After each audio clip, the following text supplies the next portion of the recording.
हाय students, तो आपण उद्योजकतेचे मूलतत्वे फंडामेंटल ऑफ एंटरप्रेन्योरशिप याचा दुसरा टॉपिक स्टार्ट केला आहे. त्याचं नाव आहे ग्रामीण उद्योजकता व शेतीविषयक असणारी उद्योजकता. यामध्ये आपण ग्रामीण उद्योजकतेचा अर्थ, संकल्पना, त्याचबरोबर ग्रामीण उद्योजकतेला किंवा ग्रामीण उद्योजकांना कोणत्या कोणत्या समस्या असतात त्या आपण पाहिल्या. त्यामध्ये पर्यावरणीय समस्या, व्यक्तिगत समस्या, सामूहिक समस्या व संस्थात्मक समस्या या पद्धतीने 4 समस्या आपण बघितल्या. त्याचबरोबर आपण ग्रामीण उद्योजकता विकासासाठीच्या कोणत्या कोणत्या व्यूहरचना आखल्या जातात त्या आपण बघितल्या. त्याचबरोबर आपण दुसरा पॉईंट स्टार्ट केला तो म्हणजे ग्रामीण उद्योजकता, कृषी उद्योजकता, शेतीविषयक असणारी उद्योजकता. त्यामध्ये आपण काय काय पाहिलं? त्यामध्ये आपण शेतीविषयक असणारी उद्योजकता म्हणजे काय, त्याचा अर्थ, त्याची संकल्पना, त्याच्या व्याख्या पाहिल्या. त्यामध्ये 3 ते 4 व्याख्या आपण शेती व्यवसायाच्या, कृषी उद्योगाच्या पाहिल्या. त्याचबरोबर कृषी उद्योजकतेचं महत्त्व, कृषी उद्योजकता किती महत्त्वाची आहे हे आपण पाहिले. 8 पॉईंटमध्ये आपण कृषी उद्योजकतेचं महत्त्व पाहिले. त्यामध्ये वाढत्या लोकसंख्येला अन्नधान्य पुरवण्यासाठी कृषी उद्योजकता किती महत्त्वाची आहे. त्याचबरोबर रोजगारामध्ये वाढ करण्यासाठी कृषी उद्योजकता, शेती क्षेत्र हे किती महत्त्वाचं आहे. त्यानंतर संतुलित प्रदेशाचा विकास करण्यासाठी शेती क्षेत्र किती महत्त्वाचं आहे. त्यानंतर आर्थिक विषमता कमी करण्यासाठी शेती क्षेत्र किती महत्त्वाचं आहे. निर्यातीमध्ये वाढ करण्यासाठी शेती क्षेत्र किती महत्त्वाचं आहे. त्यानंतर शेती व उद्योग परस्पर पूरक विकास करण्यासाठी शेती क्षेत्र किती प्रमाणात महत्त्वाचं आहे. त्यानंतर किंमत वाढ, मूल्यवृद्धी करण्यासाठी शेती क्षेत्र किती महत्त्वाचं आहे. त्यानंतर आधुनिक तंत्रज्ञानाचा वापर करून आपण शेती क्षेत्राला किती महत्त्वाने प्राप्त करून देऊ शकतो. त्यानंतर शेतकऱ्यांना आर्थिक स्थिरता निर्माण करण्यासाठी शेती क्षेत्र किती महत्त्वाचं आहे. ओके, आज आपण बघणार आहोत पॉईंट तो म्हणजे कृषी उद्योजकतेच्या किंवा शेती उद्योगाच्या कृषी उद्योजकतेच्या संधी. ओके, कृषी उद्योग जे आहेत त्या उद्योगांना उद्योग क्षेत्रामध्ये किती स्कोप आहे. ओके, याचा स्टडी आपण आज इथे करणार आहोत. त्यामध्ये कृषी उद्योजकतेमध्ये अनेक क्षेत्रात व्यवसायाच्या संधी उपलब्ध झालेल्या आपल्याला दिसतात. ओके, कृषी उद्योजकतेमध्ये अनेक क्षेत्रामध्ये व्यवसायाच्या संधी उपलब्ध झालेल्या आहेत. जगातील 150 देश जागतिक व्यापारी संघटनेचे WTOचे सदस्य आहेत. लक्षात घ्या, तुम्हाला MCQला विचारलं जाऊ शकतं WTOचे सदस्य किती आहेत. तर 150 देश हे WTOचे सदस्य आहेत. जागतिक व्यापार संघटनेचे, वर्ल्ड ट्रेड ऑर्गनायझेशनचे सदस्य आहेत. त्यामुळे त्या देशांच्या बाजारपेठा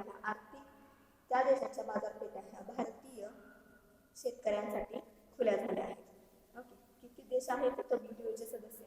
तर 150 देश, 150 देश हे जागतिक व्यापार संघटनेचे सदस्य आहेत.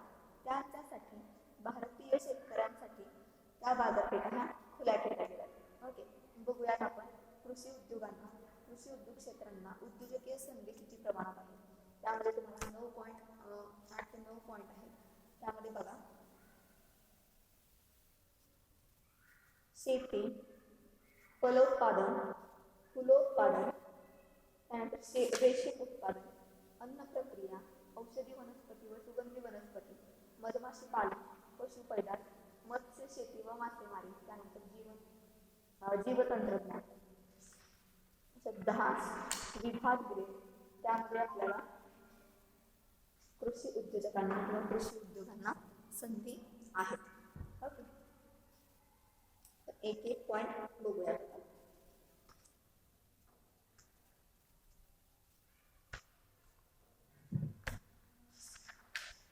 यामध्ये बघा, पहिला पॉईंट आहे शेती.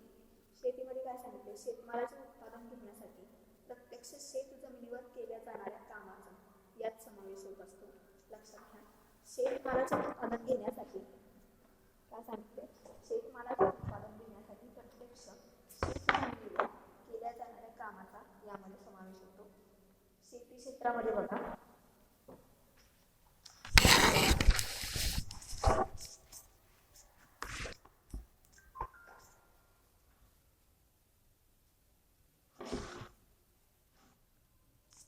शेतमालाचे उत्पादन शेती क्षेत्रामध्ये शेतमालाचे उत्पादन घेण्यासाठी प्रत्यक्ष शेत जमिनीवर केल्या जाणाऱ्या कामाचा यामध्ये समावेश होत असतो.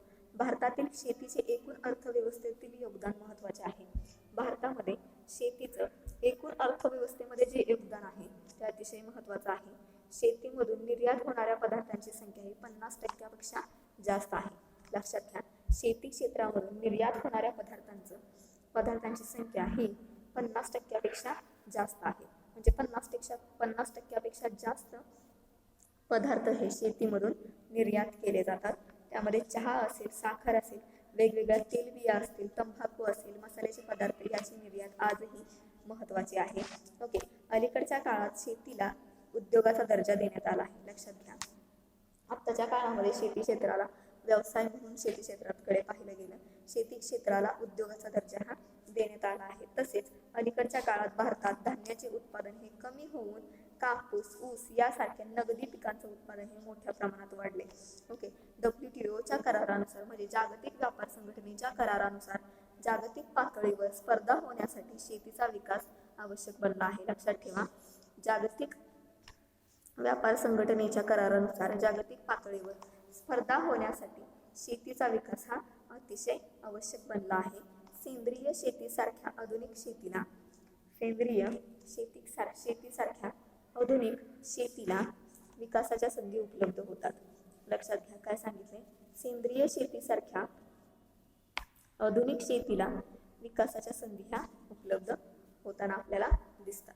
त्यानंतरचा दुसरा पॉइंट आहे, त्यामध्ये फलोत्पादन. यामध्ये फळे व भाजी उत्पादनाचा समावेश होतो. फलोत्पादनामध्ये कशाचा समावेश होतो विचारलं जाऊ शकतं तुम्हाला MCQला. यामध्ये फळे व भाजी उत्पादनाचा समावेश यामध्ये होत असतो. शेतीवर आधारित असा हा महत्त्वाचा व्यवसाय आहे. बघा, फलोत्पादन हा शेतीवर आधारित असणारा महत्त्वाचा व्यवसाय आहे. गेल्या 10 वर्षात या क्षेत्राचा विकास दर प्रतिवर्षी 6% असा आहे. गेल्या 10 वर्षात फलोत्पादन या क्षेत्राचा विकास दर किती टक्के आहे असं तर तुम्हाला MCQला विचारलं तर त्याचा आन्सर असणार आहे 6% एवढा. ओके, या क्षेत्रामुळे जमिनीच्या उत्पादकतेत वाढ होते. लक्षात घ्या, फलोत्पादन या क्षेत्रामुळे काय होतं, जमिनीच्या उत्पादकतेमध्ये जास्तीत जास्त प्रमाणात वाढ ही होत असते. रोजगार निर्मिती होत असते, निर्यात वाढ होत असते, शेतकऱ्यांच्या आर्थिक स्थितीत सुधारणा होते. शेतकऱ्यांच्या आर्थिक स्थितीमध्ये सुधारणा होताना आपल्याला दिसत असते. याशिवाय लोकांच्या पोषणामध्ये सुद्धा सुधारणा ही होत असते. त्याचबरोबर महाराष्ट्र सरकारने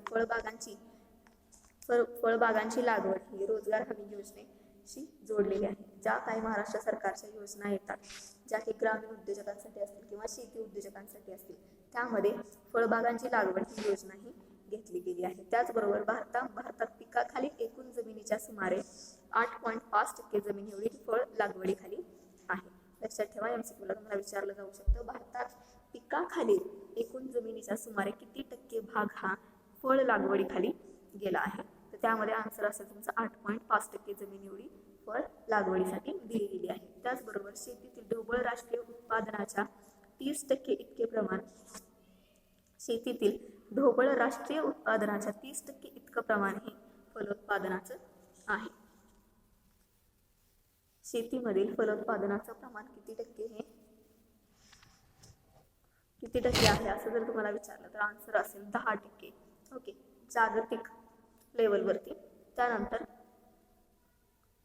30% हे आन्सर असेल. त्यानंतर जागतिक फलोत्पादनाच्या सुमारे 10% इतकं उत्पादन हे भारतामध्ये होतं. बघा, जागतिक लेवलवरती फळभाजीचं हे 10% उत्पादन भारतामध्ये घेतलं जातं.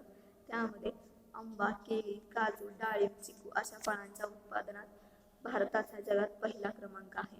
लक्षात घ्या, भारताचा जगात कुठल्या फळांच्या उत्पादनात पहिला क्रमांक आहे असं जर तुम्हाला विचारलं तर आन्सर असेल आंबा, केळी, काजू, डाळिंब, चिकू या प्रकारची जी फळं असतात त्या फळांच्या उत्पादनामध्ये भारत या देशाचा जगामध्ये पहिला क्रमांक आहे. तर कांदा, बटाटा, वांगी व कोबी या भाज्यांच्या उत्पादनात दुसरा क्रमांक भारत देशाचा आहे. लक्षात घ्या, कोणत्या फळांच्या बाबतीत भारत देशाचा पहिला क्रमांक आहे आणि कोणत्या भाज्यांच्या तुलनेमध्ये प्रमाणामध्ये भारत देशाचा दुसरा क्रमांक आहे. तर तर फळांच्या बाबतीत जर विचारलं तर आंबा, केळी, काजू, डाळिंब आणि चिकू अशा प्रकारची फळं येणार. आणि भाज्यांच्या बाबतीत जर विचारलं तर कांदा, बटाटा, वांगी आणि कोबी या भाज्यांच्या उत्पादनामध्ये भारत देशाचा दुसरा क्रमांक आहे. ओके. त्यानंतर 2013 ते 2014 या आर्थिक वर्षामध्ये या क्षेत्रातील म्हणजे कृषी क्षेत्रातील कृषी निर्यात ही 38 अब्ज डॉलर इतक्या किमतीची झाली. 2013-14 जर आकडेवारी आपण काढली तर 2013-14च्या आकडेवारीमध्ये भारताची आर्थिक वर्षात भारताच्या 2013-14 या आर्थिक वर्षामध्ये क्षेत्रातील कृषी निर्यात ही 38 अब्ज डॉलर इतक्या किमतीची झाली. तुम्हाला विचारलं जाऊ शकतं 2013-14 या आर्थिक वर्षामध्ये कृषी निर्यात ही किती किमतीची झाली, तर आन्सर असेल तुमचं 38 अब्ज डॉलर इतकं. ओके. किंवा असं विचारलं जाऊ शकतं की 38 अब्ज डॉलर इतक्या किमतीची कृषी निर्यात ही भारतामध्ये कोणत्या आर्थिक वर्षात झाली, तर आन्सर असेल 2013 ते 2014. 2017 या सालापर्यंत ही निर्यात 70 अब्ज डॉलरवर नेण्याचं उद्दिष्ट हे होतं भारत सरकारचं. बघा, भारत सरकारचं उद्दिष्ट काय होतं, 2017 पर्यंत 38 अब्ज डॉलरवरून ही निर्यात 70 अब्ज डॉलर इतकी न्यायची हे उद्दिष्ट भारत सरकारचं होतं. यावरूनच या क्षेत्रातील संधीचा अंदाज येईल. ओके. यावरूनच काय होईल आपल्याला की कृषी क्षेत्रामध्ये, ग्रामीण क्षेत्रामध्ये, शेती क्षेत्रामध्ये किती प्रमाणात उद्योगाच्या संधी ह्या आहेत याचा अंदाज आपल्याला इथे येऊ शकतो. त्याचबरोबर महाराष्ट्रात सरासरी 1.33 हेक्टर जमीन ही एका कुटुंबाकडे आहे. जर महाराष्ट्रात सरासरी काढली जमिनीची तर 1.33% हेक्टर जमीन ही प्रत्येक कुटुंबाकडे असल्याचं सांगितलं गेलं. इथं एका अर्थाने हे संकट मोठ्या प्रमाणात आपल्याला दिसतं. एका अर्थाने हे मोठ्या प्रमाणात असणारं संकट आहे, परंतु याचं रूपांतर जर संधीमध्ये जर होऊ शकतं तर shade net, green net, poly house वापरून छोट्या शेतीचा फायदा हा घेता येऊ शकतो. ओके. छोट्या शेतीचा फायदा हा कशा पद्धतीने घेऊ शकतो की छोट्या प्रमाणात केले जाणारे शेड नेट असतात किंवा ग्रीन नेट, पॉली हाऊस हे छोट्या प्रमाणात सुद्धा केले जातात आणि ते छोट्या प्रमाणात करून सुद्धा त्याच्यातून मोठ्या प्रमाणात उत्पादन हे शेतकरी मिळवताना आपल्याला दिसतात. ओके. त्यानंतर फलोत्पादन बघूयात आपण. पहिला आपण बघितलं शेती क्षेत्र, शेती क्षेत्रातल्या असणाऱ्या संधी, त्यानंतर फलोत्पादनातल्या असणाऱ्या संधी, त्यानंतर फुलोत्पादनामध्ये. ओके. यामध्ये भारतात फुलोत्पादनाची परंपरा ही हजारो वर्षापूर्वीपासून चालू आहे. याचाच अर्थ भारतामध्ये फुलोत्पादन घेण्याची परंपरा ही वंश परंपरेने आलेली आहे असं आपण म्हणू शकतो इथं. परंतु आर्थिक व व्यावसायिक दृष्टिकोनातून या क्षेत्रातील प्रगती अलीकडच्या काळातीलच आहे. आर्थिक आणि व्यावसायिक दृष्टिकोनातून जर बघितलं तर या क्षेत्रामध्ये आत्ताच्या काळामध्ये प्रगती जास्त प्रमाणात झालेली आपल्याला दिसून येते. त्याचबरोबर पुष्पगुच्छ असेल, भेटवस्तू, पूजा अर्चा, सजावटीसाठी फुलांचा वापर हा जास्तीत जास्त प्रमाणात आत्ताच्या काळामध्ये वाढताना आपल्याला दिसून येतो. ओके. त्यानंतर परंपरागत फुले, आधुनिक फुले. आधुनिक फुलामध्ये बघा काय काय येऊ शकतं. परंपरागत फुला वेगळे येणार आणि आधुनिक फुले वेगळे येणार. आधुनिक फुलांमध्ये गुलाब असेल, ट्यूबरोज असेल, कार्नेशन असेल, आर्चिड्स असेल, जरबेरा असेल इत्यादी फुलं येतात आधुनिक फुलांमध्ये. ओके. आणि त्यानंतर सुकी फुलेमध्ये फुले, पाने, डहाळी, ओके, घरात ठेवण्याची रोपटी इत्यादीचा प्रकार यामध्ये येत असतो. फुलांच्या जागतिक व्यापाराचं मूल्य हे 1100 कोटी रुपये इतकं आहे. लक्षात ठेवा, MCQला विचारलं जाऊ शकतं फुलांच्या जागतिक व्यापाराचं मूल्य किती कोटीचं आहे, तर ते 1100 कोटीचं फुलांच्या जागतिक व्यापाराचं मूल्य हे आहे आणि ते सर्वाधिक जास्त आहे. यामध्ये भारताचा हिस्सा हा केवळ 0.6% एवढा आहे. बघा, 1100 कोटी रुपयाच्या मूल्यामध्ये भारताचा हिस्सा किती आहे, 0.6% एवढा. यावरून फुलोत्पादनास वाढीस जास्तीत जास्त प्रमाणात वाव आहे हे आपल्याला लक्षात येतं. ओके. या क्षेत्रातील वाढीस भारतातील काही घटक अनुकूल आहेत. लक्षात घ्या, या फुलोत्पादन हे जे क्षेत्र आहे त्या क्षेत्रामध्ये वाढ होण्यासाठी भारतातील काही घटक हे अनुकूल आहेत. भारतामध्ये विविध प्रदेशामध्ये विविध प्रकारचं हवामान असल्याचं आपल्याला दिसतं. यामुळे फुलांची शेती ही मोठ्या प्रमाणात विविध प्रकारे आपण करू शकतो. जागतिक व्यापाराच्या दृष्टीने भारताचे भौगोलिक स्थान हे मध्यवर्ती व सोयीस्कर आहे. फुलांच्या निर्यातीतून मिळणाऱ्या उत्पन्नावर कर सवलत ही मोठ्या प्रमाणात दिली जात असते. ओके. याशिवाय देशांतर्गत बाजारपेठ, सण समारंभ, उत्सव मोठ्या प्रमाणात आणि असंख्य संख्येने असल्यामुळे फुलोत्पादन या व्यवसायाला जास्तीत जास्त वाव आहे, जास्तीत जास्त महत्त्व दिलं गेलं आहे. त्याचबरोबर फलोत्पादन हा व्यवसाय जास्तीत जास्त प्रमाणात विकसित होत आहे. गेल्या 2-3 दशकात फुलांच्या उत्पादनाचा व्यापारी तत्वावर विशेष विकास होताना आपल्याला दिसत आहे. त्याचबरोबर पाश्चिमात्य जीवनशैलीचा प्रभाव वाढल्यामुळे भेट म्हणून फुलांचा वापर हा जास्तीत जास्त प्रमाणात आता सध्या केला जातो. ओके. त्यानंतर नवरात्र, दसरा, दिवाळी, गणेशोत्सव, ईद, ख्रिसमस, नववर्ष, व्हॅलेंटाईन डे, वाढदिवस प्रसंगी फुलांची मागणी ही जास्तीत जास्त प्रमाणात फुलांची मागणी या काळामध्ये केली जाते. जागतिक पातळीवर कृत्रिम रंग वापरण्याचं प्रमाण कमी होत असून नैसर्गिक रंगासाठी फुलांचे महत्त्व हे जास्तीत प्रमाणात वाढलेलं आपल्याला दिसून येतं. त्याचबरोबर चौथी संधी आहे बघा, कृषी उद्योगाची चौथी संधी, ती म्हणजे रेशीम उत्पादन, जे की आपल्या भारतामध्ये जास्तीत जास्त प्रमाणात घेतलं जातं. यामध्ये रेशीम किडे पाळून त्यांनी तयार केलेल्या कोशातून कच्ची रेशीम व रेशीम धागे तयार करतात. विचारलं जाऊ शकतं तुम्हाला की रेशीम धागे कसे तयार केले जातात, किंवा रेशीम किडे पाळून त्यांनी तयार केलेल्या कोशातून कच्ची रेशीम व रेशीम धागे तयार करतात. तुती वनस्पतीची पाने रेशीम किड्यांना खाद्य म्हणून पुरवलं जातं. बघा, एमसीक्यूला विचारलं जाऊ शकतं की रेशीम किड्यांना खाद्य म्हणून कोणती वनस्पतीची पाने ही पुरवले जाते, तर आन्सर असेल तुती वनस्पती. ओके. मलबरी फळे देणाऱ्या वनस्पतीची लागवड ही करण्यात येते मोठ्या प्रमाणात. ही वनस्पती 15 ते 20 वर्षे फळं देत असते. ओके. रेशीम किडे पाळून त्यांनी तयार केलेल्या कोशातून कच्ची रेशीम व रेशीमचे धागे तयार करणे म्हणजेच रेशीम उत्पादन होय. तुती वनस्पतीची पाने ही रेशीम किड्यांना खाद्य म्हणून खायला दिली जातात किंवा पुरवली जातात. त्याचबरोबर मलबरी फळे ही देणाऱ्या वनस्पतीची लागवड जास्त प्रमाणात होते व ही वनस्पती 15 ते 20 वर्षे फळे आपल्याला देत असते. याचाही उपयोग रेशीम किड्यांसाठी केला जातो. त्याचबरोबर रेशीम उत्पादन कमी मुदतीत मिळत असते. रेशीम उत्पादनाला मुदत जी असते ती अतिशय कमी असते. उष्णकटिबंधीय प्रदेशात वर्षातून 5 वेळा उत्पादन आपल्याला घेता येत असते. त्याचबरोबर 1 किलो रेशीम तयार करण्यासाठी 11 मनुष्य दिवस हे लागत असतात. लक्षात ठेवा, 1 किलो रेशीम, कच्चं रेशीम जर तयार करायचं असेल आपल्याला तर 11 दिवस आपल्याला त्यासाठी लागत असतात. त्यामुळे रोजगार निर्मितीसाठी रेशीम उत्पादन हा अनुकूल आहे. त्याचबरोबर भारतात सध्या अंदाजे 60 लक्ष लोकांना रेशीम उत्पादनामधून रोजगार हा मिळत असतो. लक्षात ठेवा, एमसीक्यूला विचारलं जाऊ शकतं की रेशीम उत्पादनामधून किती लोकांना उत्पादन हे मिळतं किंवा रोजगार हा मिळतो, तर 60 लक्ष लोकांना यामधून रोजगार मिळतो, हे आन्सर असेल. त्याचबरोबर 60% रोजगार स्त्रियांना सुद्धा मिळत आहे. यामध्ये एकूण उत्पन्नातील 57% हिस्सा हा शेतकऱ्यांना मिळत असल्यामुळे बघा, रेशीम उत्पादनामध्ये एकूण 57% हिस्सा हा शेतकऱ्यांना मिळत असल्यामुळे रेशीम उत्पादन कृषी क्षेत्रात फायदेशीर आहे. रेशीम उत्पादन हे कृषी क्षेत्रामध्ये फायदेशीर आहे. प्रतिवर्षी प्रति एकर 30,000 रुपये इतके उत्पन्न मिळताना आपल्याला दिसते. लक्षात ठेवा, एमसीक्यूला विचारलं जाऊ शकतं की रेशीम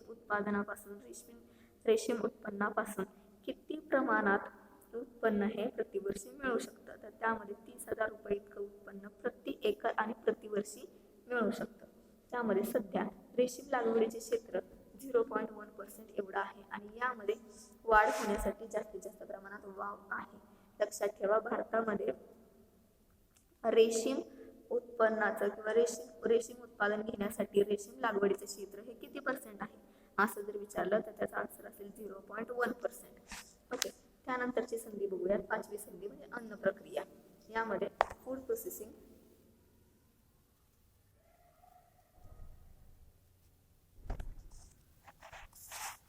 यामध्ये विशिष्ट पद्धत किंवा तंत्र वापरून कच्च्या पदार्थाचे रूपांतर अन्नामध्ये तसेच कच्च्या पदार्थाचे रूपांतर हे अन्नामध्ये तसेच अन्नाचं रूपांतर सुधारित स्वरूपात करण्यात येतं. लक्षात ठेवा, विशिष्ट पद्धत किंवा तंत्र वापरून कच्च्या पदार्थाचं रूपांतर हे अन्नामध्ये केलं जातं आणि अन्नाचं रूपांतर हे सुधारित स्वरूपात करण्यात येतं. अन्न प्रक्रिया घरच्या घरी किंवा कारखान्यात करण्यात येत असते. लक्षात ठेवा, अन्न प्रक्रिया ही घरच्या घरी किंवा कारखान्यात केली जात असते. डबाबंद स्वरूपातील अन्न पदार्थ, मांस वेष्टन संयंत्र, साखर उद्योग, भाजी वेष्टन इत्यादी उदाहरणे आपल्याला परिचयाची आहेत. बघा, अन्न प्रक्रिया यामध्ये कोणते कोणते डबाबंद असणारे जे पॅकेटमध्ये येतं आपल्याला, त्यामध्ये अन्न पदार्थ असतात, त्यामध्ये वेगवेगळ्या प्रकारचं मांस वेष्टन असतं, त्यानंतर साखराचे उद्योग असतील, भाजी वेष्टन असतील. मोठ्या मोठ्या मॉलमध्ये बघा आपल्याला पॅकिंगमध्ये भाजी ही मिळत असते. ओके. अन्नाच्या नुकसानीस प्रतिबंध करणे, अन्नाच्या नुकसानीस प्रतिबंध करणे, अन्नाचा टिकाऊपणा वाढवणे, अन्न पदार्थाचे वेष्टन हे चांगल्या प्रकारचे करणे, अन्नाची सुरक्षितता, अन्न साठवून ठेवणे, त्याची सुरक्षितता करणे, तसेच उत्तम प्रकारे वितरण करणे, या अनेक प्रकारची कार्ये हे अन्न प्रक्रियेशी संबंधित असतात. बघा, अन्न प्रक्रिया करणं म्हणजे काय करणं? कच्च्या पदार्थावरती प्रक्रिया करून त्याचं रूपांतर पक्क्या पदार्थामध्ये करणं.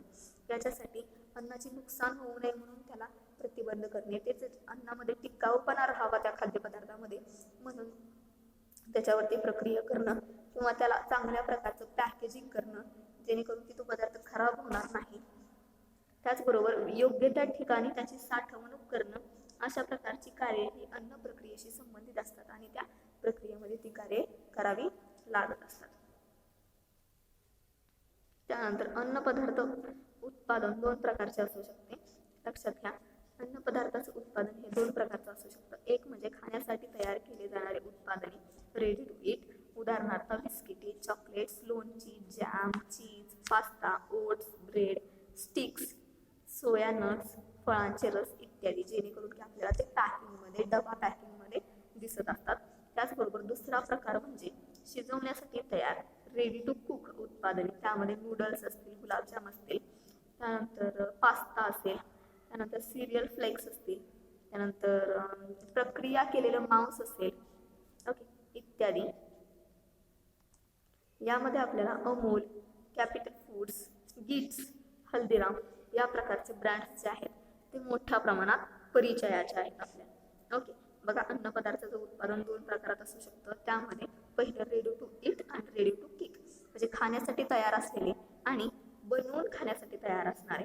ओके. त्यामध्ये खाण्यासाठी तयार असलेल्यामध्ये चॉकलेट असतील, लोणचे असतील, जॅम, चीज, पास्ता, बिस्किट्स, सोया नट्स, फळांचे रस, ब्रेड स्टिक्स असतील, अशा प्रकारची उदाहरणं आपण तिथे घेऊ शकतो. ओके. आणि शिजवून खाण्यासाठी तयार असतात, त्याच्यामध्ये आपण कुठली उदाहरणं घेऊ शकतो? तर त्यामध्ये गुलाबजाम असतील, नूडल्स असतील, विविध पॅकिंग प्रक्रिया केलेले मांसचे असेल जे की पॅकिंगमध्ये आपल्याला मिळतं. त्यानंतर सिरियल फ्लेक्स असतील. आता याच्यामध्ये मोठे मोठे ब्रँड जर सांगायचे बोलले तर कुठले कुठले ब्रँड असू शकतात? तर यामध्ये खाण्यासाठी आपल्याला जास्तीत जास्त प्रमाणात अमूल हा एक ब्रँड आपल्याला परिचयाचा आहे. त्यानंतर गिट्स, त्यानंतर हल्दीराम, कॅपिटल फूड, अशा प्रकारचे ब्रँड आहेत जे की आपल्या परिचयाचे आहेत. ओके.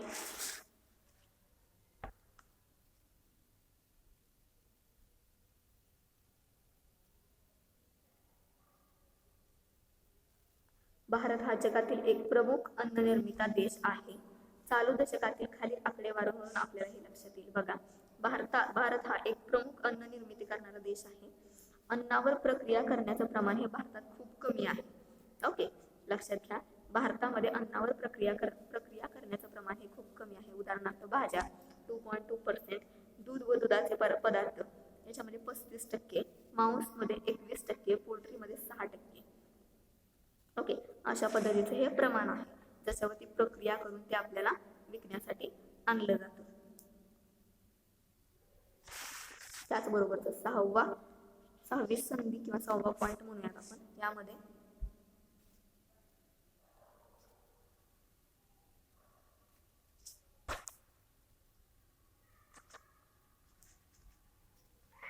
औषधी वनस्पती व सुगंधी वनस्पती, मेडिकल प्लांट्स अँड ऑरोमॅटिक प्लांट्स. यामध्ये औषधी वनस्पती म्हणजे अशा वनस्पती की ज्यांची पाने, मुळे, फळे किंवा खोडाचा भाग आपण औषध म्हणून वापर केला जातो. बघा, औषधी वनस्पती म्हणजे अशी वनस्पती की ज्यांची पाने, मुळे, फळे किंवा खोडाचा भाग आपण औषध म्हणून वापरला जाऊ शकतो. किंवा इतर घटक द्रव्यांबरोबर औषध तयार करण्यासाठी हा वापरला जातो. उदाहरणार्थ तुळस असेल, बेलीचे पानं असतील, गुळवेल असेल, पारिजातिकाची पानं असतील, हिरडा, बेहडा, आवळा, कोरफड इत्यादी याचा उपयोग आपण औषधी वनस्पती म्हणून करू शकतो. ओके, भारतामध्ये आयुर्वेद परंपरा ही 5000 वर्षाची जुनी आहे. लक्षात ठेवा, MCQ ला विचारलं जाऊ शकतं. भारतामध्ये आयुर्वेद ही परंपरा 5000 वर्षापेक्षा जुनी आहे. आयुर्वेदात 8000 वनस्पती औषधी म्हणून गणल्या गेल्या किंवा त्यांचा औषधी वनस्पती म्हणून त्याचा उपयोग केला गेलाय. ओके, गेल्या 3 ते 4 दशकामध्ये वनस्पतीचा उपयोग हा मोठ्या प्रमाणात औषध बनवण्यासाठी किंवा मोठ्या प्रमाणात औषध बनवण्यासाठी त्याला चालना दिली गेली आहे. ओके, आयुर्वेदाला जास्तीत जास्त महत्त्व आता सध्याच्या काळामध्ये दिलं गेले. त्यामध्ये ॲलोपॅथी औषधांच्या मोठ्या किमती व त्यांचे दुष्परिणाम यामुळे आयुर्वेदिक औषधांना जास्तीत जास्त डिमांड असते आहे आणि डिमांड असणार आहे. आयुर्वेदिक औषधांना जास्तीत जास्त डिमांड आपल्याला दिसून येते, जेणेकरून की औषधी वनस्पतींना असलेली मागणी ही 15% या दराने वाढत आहे. ओके,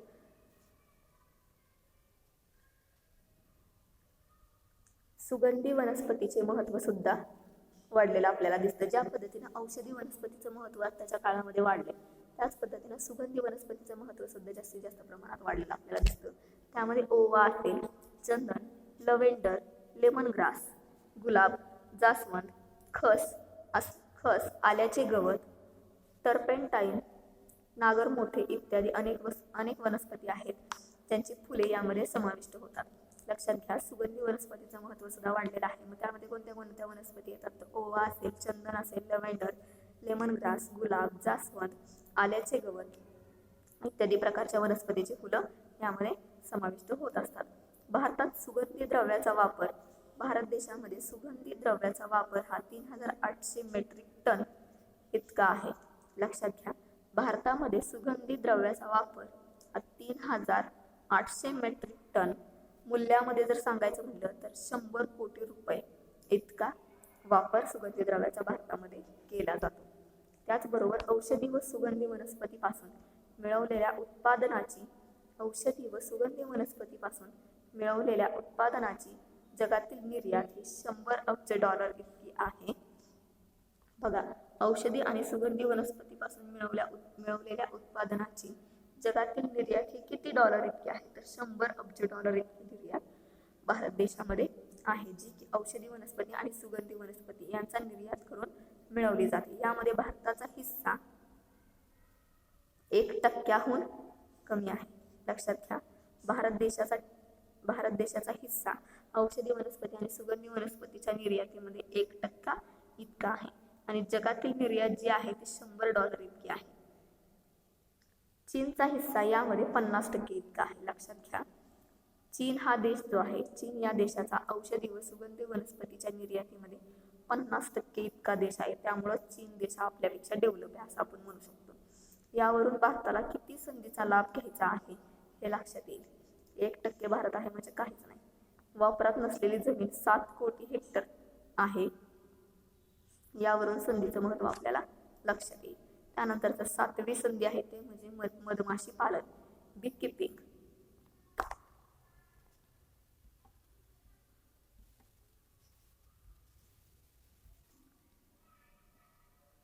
यामध्ये बघा 7वी संधी तुम्हाला सांगितली, मधमाशी पालन. हा व्यवसाय खादी व ग्राम उद्योग मध्ये समाविष्ट केला जातो. बघा, मधमाशी पालनाला हा व्यवसाय खादी व ग्राम उद्योग यामध्ये समाविष्ट आहे. MCQ ला तुम्हाला विचारलं जाऊ शकतो, मधमाशी पालन हा व्यवसाय कोणत्या उद्योगामध्ये समाविष्ट आहे? तर खादी व ग्राम उद्योग यामध्ये मधमाशी पालन हा उद्योग समाविष्ट आहे. तुलनेने कमी गुंतवणूक, कमी साधन सामग्री व कमी मनुष्यबळ असणारा हा व्यवसाय आहे. ओके, मधमाशी पालन करण्यासाठी गुंतवणूक ही अतिशय कमी करावी लागते, कमी साधन सामग्री लागते आणि मनुष्यबळ जे लागतं तेही कमी प्रमाणात लागतं. आणि याच्या परस्पर जर आपण कंपेअर केली रेशीम उत्पादनाची, तर रेशीम उत्पादनाला मनुष्यबळ हे जास्तीत जास्त लागतं. ओके, तर मधमाशी पालनामध्ये मधाच्या उत्पादनात जगाचा 6वा क्रमांक आहे. लक्षात घ्या, मधमाशीच्या उत्पादनामध्ये मधाच्या उत्पादनामध्ये भारत देशाचा 6वा क्रमांक आहे. प्रतिवर्षी भारतात 55,000 टन मधाचं उत्पादन होत असतं. प्रतिवर्षी भारतामध्ये 55,000 टन मधाचं उत्पादन होत असतं. यातील 70% उत्पादन हे अनौपचारिक क्षेत्रात मिळते, तर संघटित क्षेत्रामध्ये मध उत्पादन 50% इतकं मिळतं. 50% उत्पादन हे पंजाबमध्ये मिळतं. ओके, यावरून लक्षात येतं की पंजाबमध्ये जास्तीत जास्त मध उत्पादन केलं जातं. त्यामध्ये 12 कोटी मधमाशा वसाहती पालनाची क्षमता भारतामध्ये आहे. 12 कोटी मधमाशा वसाहती पालनाची क्षमता ही भारतामध्ये आहे. यातील मध उत्पादन क्षमता 12 लाख टन आणि मेण उत्पादन क्षमता 15 टन इतकी आहे. लक्षात घ्या, यामध्ये मध उत्पादन क्षमता ही 12 लाख टन इतकी आणि मेण उत्पादन क्षमता 15,000 टन इतकी आहे. दर्जा नियंत्रण व विपणन या मोठ्या समस्या यामध्ये आपल्याला दिसून येतात. देशांतर्गत मधाचा खप खूप कमी आहे. देशांतर्गत मधाचा खप हा खूप कमी आहे. व्यवस्थापनामध्ये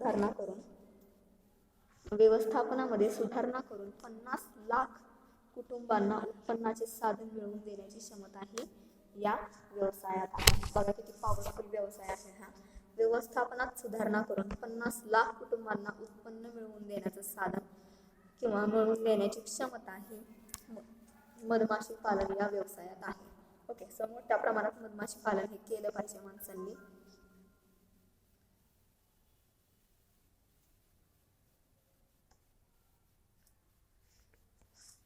त्यानंतर पशु पैदास, यामध्ये पशूंची पैदास व पालन पोषण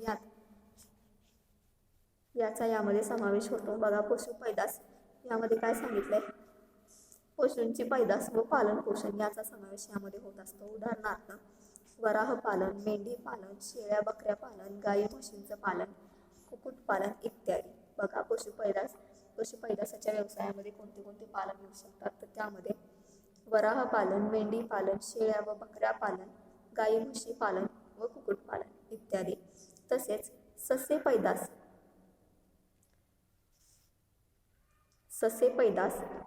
श्वान पैदास, अश्व पैदास याचाही यामध्ये समावेश होत असतो. लोकसंख्या वाढीमुळे मागणीत वाढ होते, त्यामुळे व्यवसायाच्या संधी ह्या वाढत जाणार आहेत. त्यानंतर मासेमारी व मत्स्यशेती,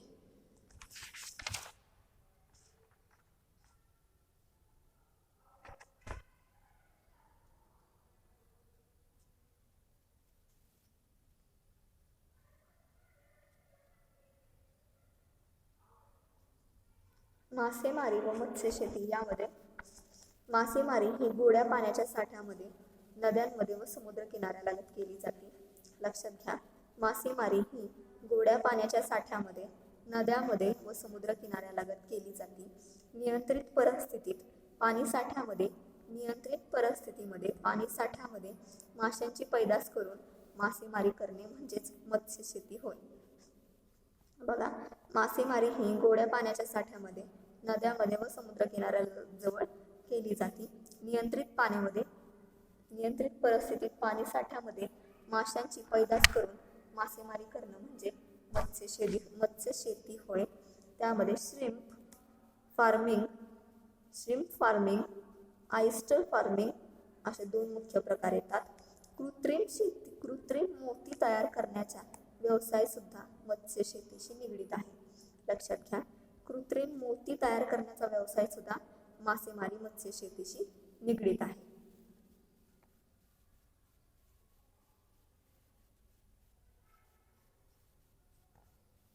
त्याचबरोबर स्वातंत्र्य प्राप्तीच्या काळात मासे उत्पादनात सतत वाढ होत गेली. स्वातंत्र्य प्राप्तीनंतर मासे उत्पादनात जास्तीत जास्त प्रमाणात वाढ होत गेली. सध्या या क्षेत्रात 1,40,00,000 लोकांना रोजगार मिळाला आहे. 2006 सालच्या आकडेवारीनुसार भारतातील मासे उत्पादन जगातील एकूण मासे उत्पादनाच्या 4.4% एवढा आहे. या उत्पादनात जगाचा 2रा क्रमांक आहे. लक्षात ठेवा, मासे उत्पादनात जगाचा कितवा क्रमांक आहे तर दुसरा क्रमांक आहे. परंतु प्रथम क्रमांकाच्या चीनचा जागतिक उत्पादनात 67 एवढा मोठा इतका हिस्सा आहे. बघा, जागतिक लेवलवरती चीनचा मासे उत्पादनात किंवा मासे शेतीमध्ये हिस्सा हा 67% इतका आहे. यावरून आणखी उत्पादनात वाढ होणं अपेक्षित आहे किंवा लक्षात येते. ढोबळ राष्ट्रीय उत्पादनाच्या 1.07 एवढा हिस्सा मासे उत्पादनाचा होतो. 2006 साली एकूण मासे उत्पादन 68 लक्ष टन इतकं झालं आहे. 2006 साली एकूण मासे उत्पादन हे 68 लक्ष टन इतकं झालेलं आपल्याला दिसून येतं. त्यामध्ये मत्स्य शेतीसाठी भारतात उपलब्ध असलेले जलसाठे 23.60 लक्ष हेक्टर एवढे आहेत. मत्स्य शेतीसाठी भारतात उपलब्ध असलेले जलसाठे हे 23.6 लक्ष हेक्टर एवढे आहेत. यापैकी 40% क्षेत्राचा उपयोग केला जातो. इथं केला जातो. खारे पाणी असलेल्या जलसाठे 12 लक्ष हेक्टर असून त्यापैकी फक्त 13% क्षेत्राचा उपयोग तिथं केला जातो मत्स्य शेतीसाठी. मत्स्य शेती वाढवण्यास वाव आहे यावरून आपल्याला लक्षात येतं. भारताला 8,000 किलोमीटर लांबीचा समुद्र किनारा आहे. त्यामुळे मासेमारीत वाढ करण्यास मोठा वाव आपल्याला दिसतो आहे. समुद्र किनाऱ्यालगतच्या शेतात मासेमारीत वाढ करण्यास फारसा वाव नाही, कारण त्याचा उपयोग आतापर्यंत खूप जास्त होत आहे. मात्र खोल पाण्यातील मासेमारी करण्यास वाव आहे. मासे खाणाऱ्या लोकांना दरडोई वार्षिक 11 किलो मासे पुरवण्याचे उद्दिष्ट ठेवण्यात आलं आहे. परकीय चलन मिळवण्यासाठी सुद्धा उत्पादन वाढ करणं अतिशय आवश्यक आहे. शोभेसाठी आणि हौस किंवा छंद म्हणून विशिष्ट जातीचे रंगीबेरंगी मासे काचेच्या पेटीत पाळण्यात येतात. बघा काय सांगितलंय, जसं की फिश टँक असतो. शोभेसाठी आणि हौस म्हणून, छंद म्हणून विशिष्ट जातीचे रंगीबेरंगी मासे हे काचेच्या पेटीत पाळण्यात येतात, म्हणजेच फिश टँकमध्ये. घरे, शाळा, कार्यशाळा, बाजारपेठा, प्रयोगशाळा इत्यादी ठिकाणी अशा शोभिवंत माशांच्या काचेच्या पेट्या ठेवण्यात येतात आणि त्यांना फिश टँकला आता सध्याच्या जमान्यात खूप डिमांड आहे. त्यासाठी माशांना मागणी मोठ्या प्रमाणात असते. Goldfish, barbs, Siamese fighting fish, black widow, swordtails, zebra इत्यादी जातीचे मासे या फिश टँकमध्ये वापरले जातात. मत्स्यालयात शेकडो प्रकारचे मासे ठेवण्यात येतात. असे मासे पुरवण्याचा व्यवसाय अतिशय फायदेशीर असतो आणि यामधून अतिशय जास्त फायदा हा मिळतो. त्यानंतर जीवतंत्रज्ञान, बायोटेक्नॉलॉजी, यामध्ये बघा अशा प्रकारच्या संधी आहेत. कृषी जीवतंत्रज्ञानाचा प्रभाव शेतीच्या उत्पादकतेवर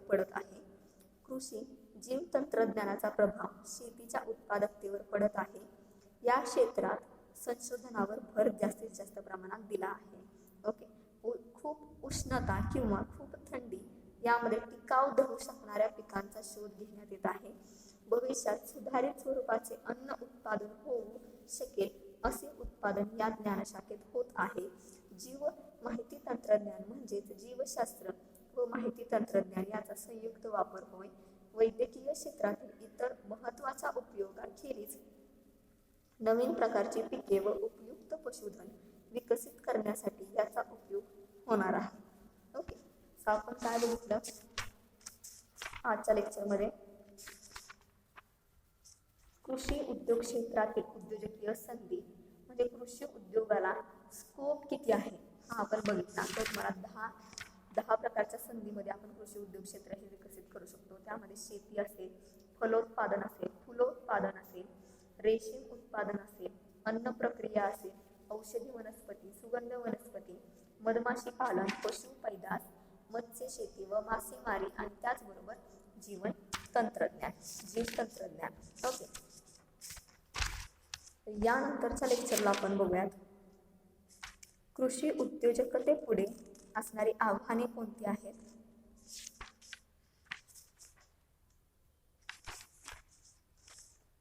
ओके, थँक्यू.